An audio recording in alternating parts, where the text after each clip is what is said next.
Boa tarde a todas e a todos. Estamos aqui de volta com Vamos Abraçar a Sexualidade. Depois de um período que eu tive outras tarefas e aí ficou mais complicado, mas agora eu espero que tudo se regularize. Hoje eu queria exatamente aproveitar o momento para fazer uma homenagem, né, ao Dia Internacional da Mulher, né? Embora considerando que o Dia Internacional da Mulher são todos os dias do ano, né? Mulheres, homens, crianças, jovens, não é um dia para todo dia, não é? Não tem distinção. Porém, diante de todas as lacunas, diante de todas as opressões contra as mulheres, diante de tanta violência, diante de tanto feminicídio, não é? Então, não é? A partir de um determinado período, foi escolhido o dia 8 de março, não é? Para se comemorar esse dia e fazer essa homenagem às mulheres.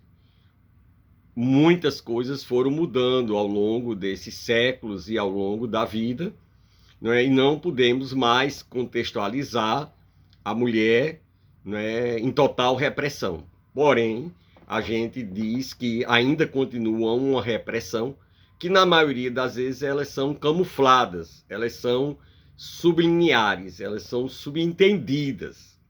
Quando, por exemplo, no trabalho, não é a mulher, não no trabalho público, mas no trabalho privado, a mulher exerce a mesma função do homem e recebe um salário, às vezes, inferior pela mesma função, né? Muitas vezes a mulher também é discriminada pelo fato dela poder engravidar, tirar licença. Então, isso também são coisas que não são focais, que não são postas no cotidiano, no dia a dia, mas que a gente sabe que acontece por debaixo dos panos. Fora isso, a gente sabe também que existe também, de acordo com a questão racial, né, a mulher negra ela recebe menos do que a mulher branca, né? O que mostra uma verdadeira contradição. Se a gente tem uma maioria negra no país, né, ou mestiça, e de repente haja ainda na atualidade essa discrepância, não é, entre os salários, não é? E que, inclusive, além dela ganhar menos, ela também ganha menos do que o homem negro. Quer dizer, então existe um preconceito também aí. Além do preconceito racial, existe também esse preconceito dentro dos próprios grupos, né? Que é um preconceito externo, né? A gente pode ver que a mesma abolição, suposta abolição dos escravos do Brasil, não se houve nenhum planejamento para poder realmente liberar essas pessoas, que foram morar em favelas, foram morar em morros, foram morar nas áreas restritas da cidade, né, sem muito acesso a trabalho, a locomoção, etc. E a exploração continuou muito grande. Então a gente também tem que destacar a questão também da opressão ainda ser superior à mulher negra do que à mulher branca. Mas a mulher como um todo, nessa cultura misógina, sexista, patriarcal, que ainda, né, predomina em nossa sociedade, em nossa cultura, a gente não pode deixar de dizer que elas são alvos, né, de muitas contradições, né, que não se restringe somente à questão salarial, mas também se restringe, ou melhor, se amplia, não é, a questão também dos valores, das atitudes, não é? Ainda há muito conflito. Eu vou dar um exemplo só, né? Por exemplo, um casal, um homem e uma mulher. Em geral, né, se a mulher ganha mais do que o homem ganha menos, né? Isso está mudando, mas ainda é pesado para muitos homens que foram educados na sociedade, erradamente foram educados assim, não é, nessa sociedade machista, né, que ele tem que ser o provedor. E o próprio homem, muitas vezes, se cobra isso e não aguenta certas situações. Então, um trabalho voltado para o movimento feminista também tem que ser um movimento, também tem que ser um trabalho também para reeducar os homens, não é?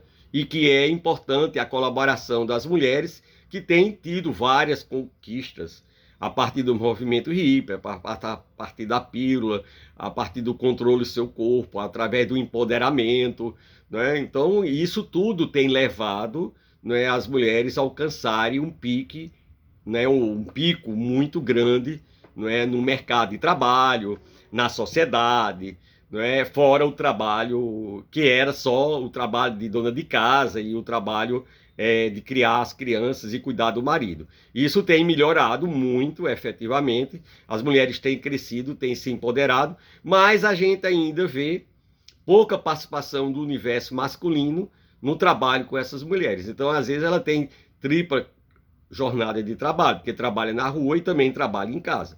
Nas classes sociais mais elevadas, geralmente você tem uma assistente que ajuda nas tarefas domésticas e nas tarefas da criança. Mas nas classes que você não tem sociais, que você não tem isso, né, vai depender muitas vezes, como nas classes populares, a irmã, o irmão mais velho, mas se tiver uma irmã mais velha, a predominância é para ela ficar cuidando dos menores enquanto os pais vão trabalhar. Então a gente ainda vê que há muitas contradições, porque infelizmente existe muito pouco creches ainda no Brasil para dar assistência a essas mulheres que trabalham. E se você for olhar, por exemplo, você nunca vê uma creche associada a um local de trabalho. Isso é muito pouco, né? Porque a mulher poderia sair para dar uma assistência, para dar uma olhada, podia sair para dar de mamar. Não é o fato dela ter tido um benefício maior agora, de ter um tempo maior com as crianças em casa, antes de voltar ao trabalho, depois do parto, não é? Mas a verdade é que se continua dando leite materno, na maioria das vezes. E ela tem liberação, né, menos hora no trabalho para ter direito a isso. Mas se você tivesse uma creche, ela podia dar de mamar mais próximo, não é? E poderia ter um trabalho, como acontece muito na área da educação, por exemplo. Você não tem creches na área das escolas. Então você vê, o caso de gravidez na adolescência ainda é muito alto no Brasil, mas você não vê, né, a maioria das jovens termina abandonado. Além do preconceito social, também ainda tem o fato de não poder dar de mamar, por não poder acompanhar os filhos, porque não tem. Iniciativas privadas, quer dizer, privadas, eu não estou falando de escola particular, privadas de uma escola, por exemplo, que tenha colocado um centro de assistência para esse tipo de trabalho. Mas a gente sabe ainda que tem muita coisa para poder ser feito. Então, acho válido se comemorar esse dia 8 de março, para chamar a atenção da população, divulgar ainda essa opressão muito forte sobre as mulheres, né? E começar a mudar essas narrativas. Não é? Porque a gente usa uma narrativa, não é, muitas vezes que não é legal, não é, para poder discriminar as mulheres e não acompanhar a evolução. Nós estamos em pleno século XXI, o ano 2022, e a gente ainda vê, né, o índice de opressão, a gente ainda vê um índice de violência, a gente vê ainda o índice de feminicídio muito forte, né, contra as mulheres. Né? O inverso é muito raro, você vê. Né? É tão raro que ninguém nem fala. Mas enquanto as mulheres são o tempo todo oprimidas de alguma forma. Porque também a maioria das pessoas pensa que a violência, né, e a opressão é somente quando você bate, quando você... Isso aí já é o extremo da violência. Né? Mas existe a violência simbólica, né, que é aquela no discurso, na narrativa, na fala do outro, né, que oprime, né, exclui, ou pode até mesmo humilhar a mulher nesse trabalho. Então é hora da sociedade se juntar, é hora de nos juntarmos para trazermos os homens também para esse trabalho solidário, né, para evitar, não é, todo esse feminicídio que ainda existe, e toda essa violência física também, além dessa simbólica que eu falei, que não é muito vista na sociedade. Ok? Então por hoje a gente fica aqui. Meus parabéns a todas essas mulheres lindas e maravilhosas. Um beijo no coração e até a próxima.